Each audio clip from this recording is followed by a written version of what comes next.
Let's talk about Snowcap. So for the audience, you may, for those who've been watching several of the episodes, a couple of these guys, a couple of the agents have talked about Operation Snowcap. But for the audience that doesn't know what Snowcap is, can you tell us what it is? Yeah, Snowcap was it,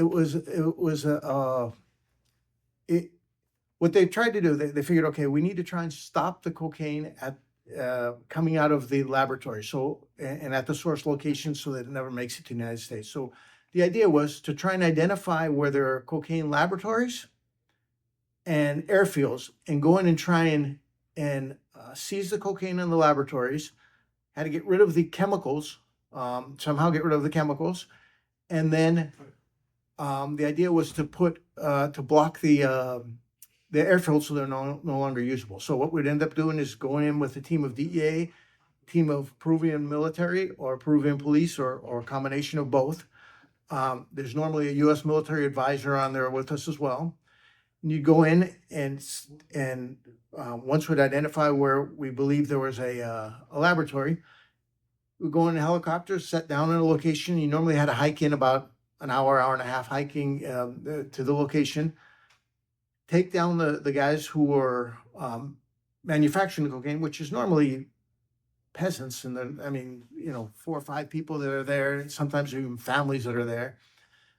Normally, they have maybe one rifle, if anything.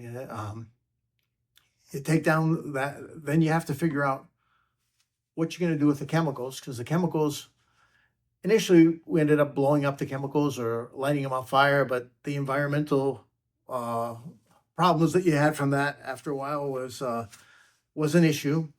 And then right prior to hiking out again, either knock down trees to block off the runway, or more often than not, blow up big holes with dynamite in the runway so that they can no longer be used. You're in the jungle with these guys? I did both. I was both Peruvian at the DEA headquarters in Lima, and then I did rotations in the jungle as well. Oh, what, as an intel analyst, what type of training did they give you? Because I know the agents had some modified ranger school that they went through. So what did they give you? On the job training. I was essentially, I was, told to stay back, but, I didn't. I'm assuming you're unarmed? Okay, fair enough. Mostly. Yeah, because I was going to ask you, I mean, if you were, you're going down there, you're just kind of staying in the back, but what happens if a firefight breaks out? And, okay. Well, yeah, no, I mean, officially I was unarmed. But I was able, as I said, I came on as a special agent trainee, and I did things a little bit different than some of the other analysts, because every time the office went out to the range, I went with them, and I went shooting with them, and I participated in all the physical training. They had the tests, physical fitness tests, the PT tests. I participated in those as well. Just because. Let me take a step back a little bit, Chris. I want to ask you about intel analysts in general. Mm-hmm. I had an intel analyst in my last office who did what you did, went out, would go shooting with us, and was just a really good guy. I had an female intel analyst in Seattle when I started, but she had started as an agent and then transitioned over. As a general rule, can you give me, or is there a type of person that becomes an intel analyst? Do you see a difference between the type of person that becomes an intel analyst between a type of person that becomes a special agent? Yeah, I kind of do. Normally the intel analysts are more, well, actually you have 2 different types, right? I've had a work with analysts that are former New York City police officers who, when they retired, they become an analyst, right? So, so you have all sorts, but in general terms, the people that come on as an intel analyst normally aren't the type A personality that the agents are. They're maybe a little bit more introverted. And some of the better intel analysts, and that I've met, excel at things like research, and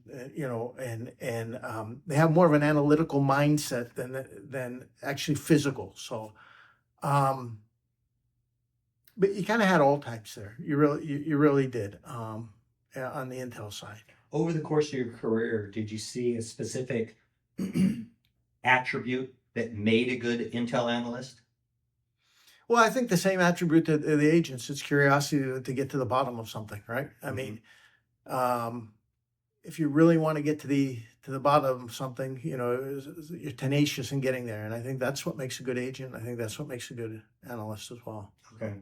You were talking about getting back to Snowcap. You were talking about how, as a general rule, you were basically coming across these peasants and one rifle. Any For you in particular, were there any close calls where there was some dangerous stuff going on? Oh, there were shootouts. There were definitely shootouts, but I wasn't involved in the shootouts. Yeah, I actually lucked out in the ones. I say I lucked out, but I mean, when I did go on the operations, we never had a shootout in those. So yeah, I wasn't involved in any of that. From an intel analyst standpoint, tell me how Snowcap maybe helped you later on in your career. I mean, I got to imagine you're actually seeing the cocaine being. Oh yeah, it helped me out tremendously because yeah, it's one thing to see, a kilo of cocaine sitting on a desk, and it's another thing to figure out exactly how it's made, right? And to see what goes in, what's all involved.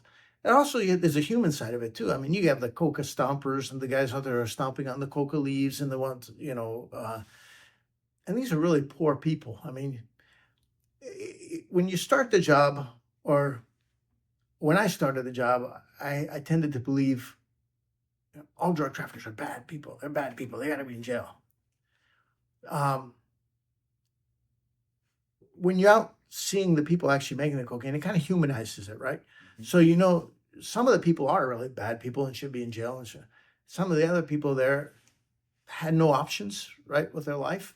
I mean, they grew up poor and they saw a way out, and was the way out. And then there were some people that were actually, you look at them, you go, in any other situation, this would be an honorable person, right? I mean, they're not out there to hurt anybody. Well, I mean, they are. I mean, they're selling the cocaine, but I mean, they don't want to kill anybody. They don't want to, torture anyone like some of the big drug traffickers are. Could be my friend's dad, right? Yeah. One of those type of things. So it does humanize it a bit more when you actually see it like that. But it's funny because one of the other things, on top of I spent so much time in Latin America that I was very comfortable in Latin America. And so there are situations when that came into play that helped out more than any kind of training that I might have had. For example, I went out drinking one night, right? A group of agents after coming back from one of the tours in Snowcap. We're in Peru, we're out drinking, and we start walking back. Some of the guys get up ahead, and I'm walking with one of the guys who's a little bit slower because he had a little bit more to drink. And all of a sudden, I see the guys up front get stopped by the police. And next thing you know, I see they're taking their guns out and they're starting to hand the guns over to the police. And I'm like, wait a minute. So I run up and I say, what's going on? Oh, no, they said that we can't carry the guns. And so we're giving them the guns and they'll say we can come pick them up tomorrow. I'm like, whoa, stop. And I told the guys, turn around, I said, just walk back to your hotel. Do not stop. There was 2 cops there. And I said, no, but I said, just walk. And I stopped and I spoke with the cops and I said, look, here's the situation. We're diplomats, federal agents. We're authorized by your government to carry weapons in this country. And, we're going to carry the guns and we're going to go home. He said, well, you can't do that. I said, call your boss, talk to whoever you want to talk to, but we're going home. And, I sent the guys on and then I followed them back to the hotel and the police were yelling and screaming at me. And I'm like, I don't care. But those type of things, they might not teach you in agents training or even analyst training, any training, right? But there's situations that, having lived in Latin America and not understanding the police and how they operate and how, embassies operate and things that happen there, there's situations that someone might not encounter in the United States. I can see it, and it might get into a pissing match with a local police officer in the United States. But if the police ultimately tells an agent to turn over his weapon and he's drunk and he may or had a few drinks, he may decide to do it. He may not. I don't know. It all depends. But this was one of those situations where they would have never seen those guns again. I mean, if they had turned them over to the police, those things would have been gone. So. Wow.